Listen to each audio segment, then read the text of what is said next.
ने Vodafone idea पर राय जाननी चाहिए है। 1500 शेयर हैं इनके पास और 8 रुपए के भाव पे लिया हुआ है।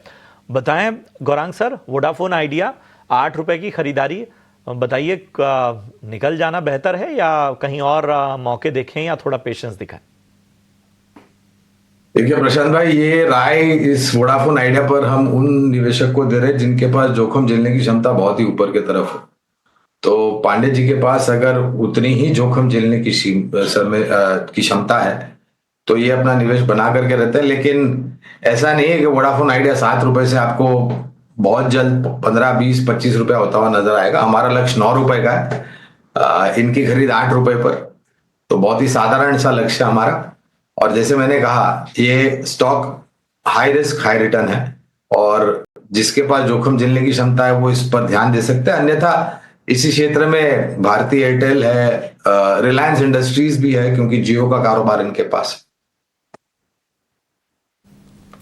ऑलराइट, श्याम जी का सवाल लेंगे। अजीत, इन्होंने हमारा राजा में खरीदारी कर रखी है और ओके 1029 इनकी बाइंग प्राइस है और 6 महीने का ही इनका नजरिया है, बहुत क्लियरली इन्होंने कहा हुआ है। बिल्कुल करता। देखिए यहाँ पे भी काफी अच्छी गिरावट ये स्टॉक दे चुका है। मींस काफी स्ट्रॉन्ग ट्रैक्शन देखने को मिला था जब स्टॉक ने एक छलांग लगाई थी करीब 450 से लेकर 1700 तक के लेवल्स। और पिछले करीब एक साल में इसने एक अच्छा करेक्शन, ऑलमोस्ट आपकी जो मल्टी ईयर हाइज का जो अपर बैंड था उसको रिटेस्ट किया करीब 900 के पास। अच्छी बात यह है कि इन्होंने बाइंग प्राइस के काफी नजदीक है, तो उन्होंने हाल फिलहाल में इसको बाय किया है। तो डेफिनेटली मेरी रिकमेंडेशन होगी बने रहने की। नियर टर्म में शायद आपको ग्रेजुअल मूव देखने को मिले, बिकॉज 1100-1150 के पास मेजर एवरेजेस प्लेस्ड हैं, तो शायद वहां पे ये स्टॉक एक बार को रुके। और जब भी हम उन लेवल को ब्रेक करते हैं तो फिर एक ट्रेंड रिवर्सल देखने को मिलेगा, जो कि स्टॉक करीब 1300 तक के लेवल्स पे लिया जाता है। तो बने रहने की राय होगी 900 के स्टॉप लॉस के साथ, 1150 पहला टारगेट, फिर 1300। सलाह 1150 और 1300 तक के लक्ष्य आने वाले वक्त में नजर आ सकते हैं। चलिए सत्येंद्र सिंह का सवाल लेते हैं और इनका सवाल एक्सिस बैंक पे है। यूट्यूब पर ही इन्होंने सवाल पूछा है और इनकी बाइंग प्राइस एक बार मैं बता देता हूं। इनकी बाइंग प्राइस है 1137 रुपए, 126 शेयर इनके पास हैं। शॉर्ट टर्म का इनका नजरिया है, इसलिए अजीत मैं आपके पास ही आना चाहूंगा।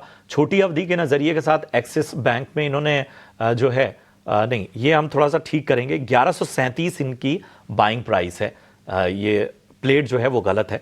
1137 के स्तर पे इन्होंने खरीदारी की, 126 शेयर इनके पास हैं। बताएं क्या करना चाहिए शॉर्ट टर्म के हिसाब से एक्सिस बैंक में अजीत? बिल्कुल। देखिए प्रशांत, यहाँ पे प्राइवेट बैंकिंग मेजर्स लीड कर रहे हैं। एचडीएफसी, आईसीआईसीआई, एक्सिस, इन सभी में काफी स्ट्रॉन्ग रिकवरी देखने को मिल रही है। आज के सेशन में axis bank is among the top performer, करीब 3.5% ऊपर है।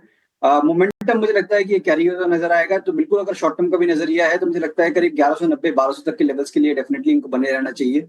और 1120 का एक स्टॉप लॉस मेंटेन करिए, जो कि इनके बाइंग प्राइस के जस्ट थोड़ा सा नीचे ही है। तो रिस्क टू रिवॉर्ड फेवरेबल है, बने रहने की राय होगी 1200 तक के इमीडिएट टारगेट्स के लिए।